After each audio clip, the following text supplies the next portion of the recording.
right. Well, I am actually not from here. I'm from good old North Carolina. I was born originally in New York, but I'm here visiting my best friend who is in the Space Force. So he's living in California now, but He's in the Space Force? Yeah, pretty crazy, That's right? sick. I'm in the National Guard myself out there for North Carolina, but yeah, I didn't know some place could feel like I've only been here for like less than 48 hours, and it feels like home here. I absolutely love it. I can't get enough of this place, man. And I sort of met the love of my life walking up and down the strip, but I was with my friend and we got separated. He wanted to go skate. I wanted to go look through some shops. So I've been kind of on the lookout for her, but it seems she's gone. I was gonna approach her if I saw her again, but shit, man, I love it here so far. It's just such an incredible place, and it's so much better than home. But yeah, the beaches at North Carolina are like they just pale in comparison to this place. And I've never really been one for the beach, but Venice Beach is amazing. It really feels great here. Yeah. Sounds like a big day for you. Oh yeah. Of your life, man, new home. Yeah, but it looks like I'm never gonna see her again, so that's real unfortunate. But you know. Has this ever happened to you before? No, it was you know, you hear about love at first sight all the time, and like that's not real. But man, I laid eyes upon her and I was like, wow, wait a minute. I think I just had my love at first sight moment. But, you know, I guess it wasn't meant to be, just like most things in life. Man. Well, y'all, what's y'all's story? Long? I have some time. I told my friend I'd be meeting him again, but I have some time until then. He's probably skating right now. Well, the short story is trying to learn how to be a better listener so I can get along with people better in my life. Yeah? You know, family and friends. And I decided to set up a listening table so I could learn. I felt like there were classes online and classes in school, and I just felt like that was kind of like not for everybody. Right. And I wanted to do something that anyone could do, because everyone has a table. Mostly. I mean, I think most people have a table. That's or at genius. least something that could function as a table. Right. And we sit and have conversations all the time. So Well, I figured I'd practice listening so I could hear stories and tell people, not give them, you know, my sign says no advice. Sometimes people ask for advice and I just tell them, like, you want it. I want to tell them stuff all the time. But I don't, because what do I know about that? Is that the love of your life? How am I going to know if I see her? she has like short curly hair about to here, brown, and she was wearing like this patchwork pants, like it's like all sorts of like patches on it. I think she's gone. I saw her about like an hour and a half ago. Yeah, I'm pretty bummed about it a little bit, I'm not gonna lie, but I've never really been like a straightforward, like approach a person kind of person, you know. For most of my life I've been really shy, and so I just wanted to like sort of experiment, like, you know, like how far can my riz go, so to speak, you know. But yeah, I used gotta get it rejected to get respected. Exactly, and for a while I was afraid of rejection, you know.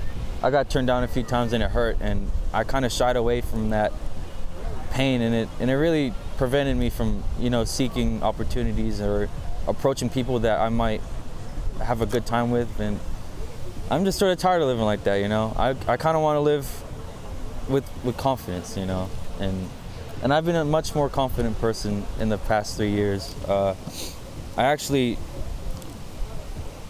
used to be really lonely, and about 3.5 years ago now, I attempted to take my life, but ever since then, I sort of flipped around, and I haven't been depressed since. Like, I've been just completely happy, in a wonderful state of mind ever since then, and I'm glad I gave myself that chance. That's actually what this is for. I got this tattooed the other day, I don't know if y'all familiar, but people with semicolons typically like mean that they have an attempt in their life, you know. But in grammar, it's meant to represent the sentence isn't over and there's another clause or thought, like there's still more to come, and that's sort of why people get the semicolon done, because there's more to come, you know. Wow. Yeah, Man, that's serious. yeah. Sounds like you've really been through a lot. I've been through a decent amount. I had 2 brothers in the Army, and one of them passed away in service, so me and my mom have been suffering through that.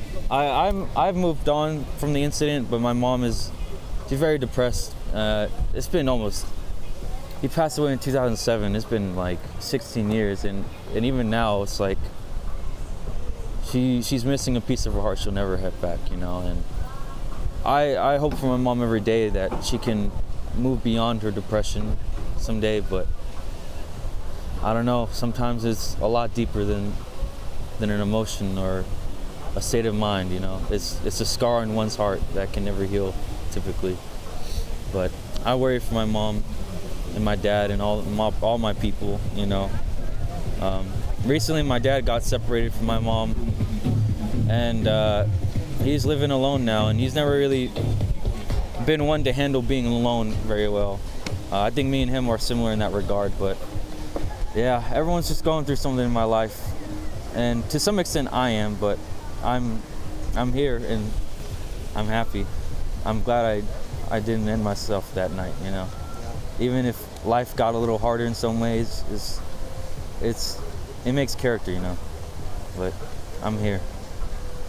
You really are. What, can I ask you?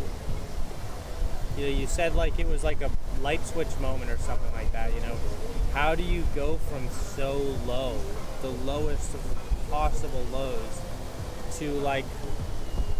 And then I changed my mindset about that. Yeah. Because I spent a decent amount of time volunteering for the suicide hotline and being in this peer support community and learning about this. And I am just like, that's not something you hear very much. Right. Is that someone could, and so I'm so curious, you know, how did you do that? You're absolutely correct. I think, funny story, the night I almost took my life, I did call the suicide hotline and they hung up on me. And I tried to call them again and they didn't pick up. I love telling the whole story, but I don't imagine I have that much time to help tell the whole story. My friend just texted me right now, but yeah, as far as that's concerned, for me, it was, you know, everyone's depression is a little different. The only thing that's really common is that like there's a hole in you, you know, just void that just sucks happiness and feeling into it, and the root of that depression is oftentimes different for everybody, you know. And for me at least, the root of my depression was just being lonely and miserable, you know. And so what sort of promoted me to flick that light switch, you know, and really turn my life around was addressing the root of my depression. For me, it was like I wanted to be loved by somebody. I had family, I had friends, but you know, they can't really provide the love I was looking for, you know. But I learned how to love myself instead. You know, Valentine's Day every year prior to that point was just so miserable. I never had a girlfriend through all of high school.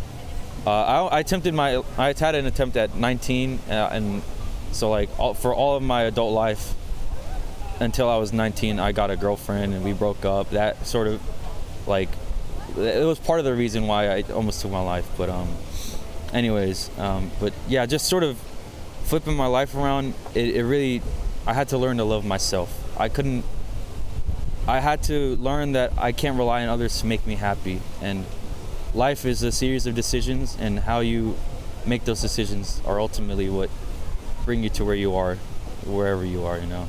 So yeah, I had to. Valentine's Day now is just a day of self-love for me, and I love that it comes around.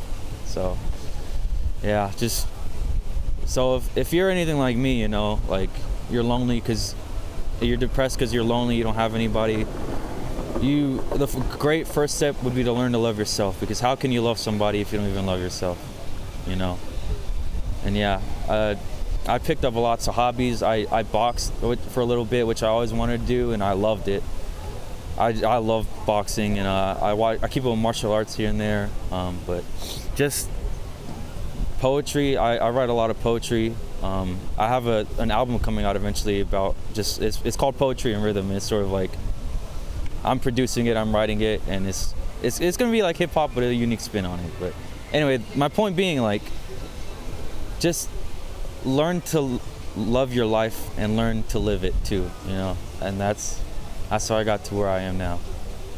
Sounds a lot easier said than done. Absolutely, yeah. It's been a journey. I admire how you are able to talk about it like that. Yeah, the past 3.5 years have definitely been a journey, but it was a journey that's worth taking, and I encourage anybody to do it. It's so worth it. And you know, you might not recover as easily as me with depression, but it's something worth trying at least.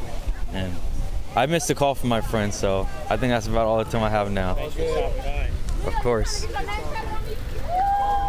was a pleasure talking to you guys. Thank you so much. Of course. You have a good one. Take care.